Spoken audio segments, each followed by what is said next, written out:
I always watch the Moto GP races. They come on at like a ridiculous time in the morning, and when they were on TV, I could record them and watch them the same day. But I have to wait till they repost them if I don't watch them live on their website. So I'm still waiting to see Dovizioso's win in the last race, wherever the hell it was. So I went there and I was like, you know what? I'm going to look at some of these other videos, and they have all these fucking races, from back in the day. You go all the way back to like the early 90s, if not the late 80s. And I have to tell you, man, I get it now when fans of racing say you missed it. I just went back to 2002 because I wanted to see a young Valentino Rossi when he was still riding with Honda, just to hear how they were talking about him, if they already knew he was going to be one of the greats, And it seemed like his career is right where Marc Marquez's career is right now. And but just like the level of danger. And even then, they still had some sort of, look like a fucking airbag. They still have a little hump thing on their back with their racing suit there. Their racing leathers. So I don't know how far back the airbag technology goes. But this fucking guy wiped out, high-sided on his bike, and they came out and they took him off on a stretcher. I was just like, wow. I know my 3 years of watching this shit, I've never seen anybody go off on a fucking stretcher, which is a good thing.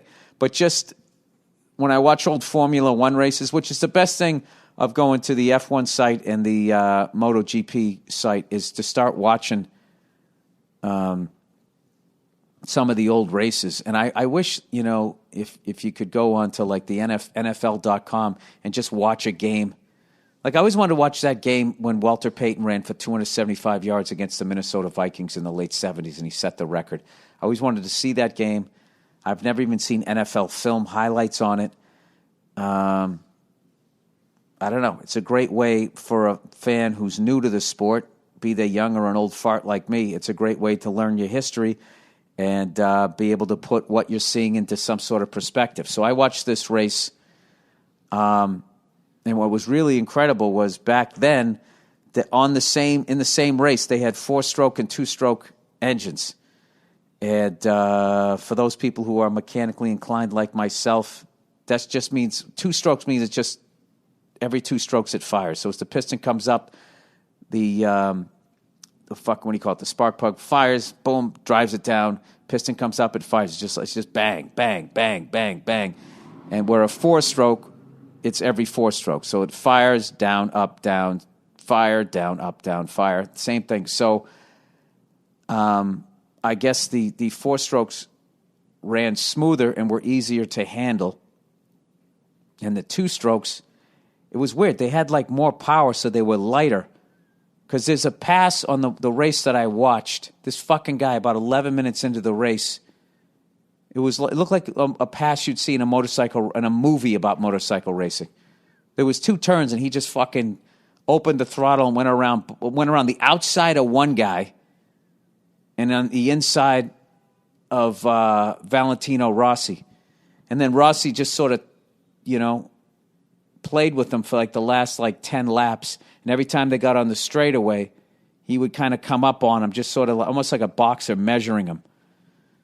Feeling him out or whatever. And then he finally passed him with 4 laps to go and then just took off. But I couldn't figure out how they were saying a 4-stroke had more power. And I think it was just the size of the engine, because everything I read said the 2-stroke had more power, but it was harder to handle or whatever, but it was lighter. And I guess because it's firing more, it gave you more power. I don't know. I don't quite understand it. But I found that element being in the race something that isn't there anymore. And for all you mechanics out there rolling your eyes, go fuck yourself, okay? I listen to your jokes after my shows, okay?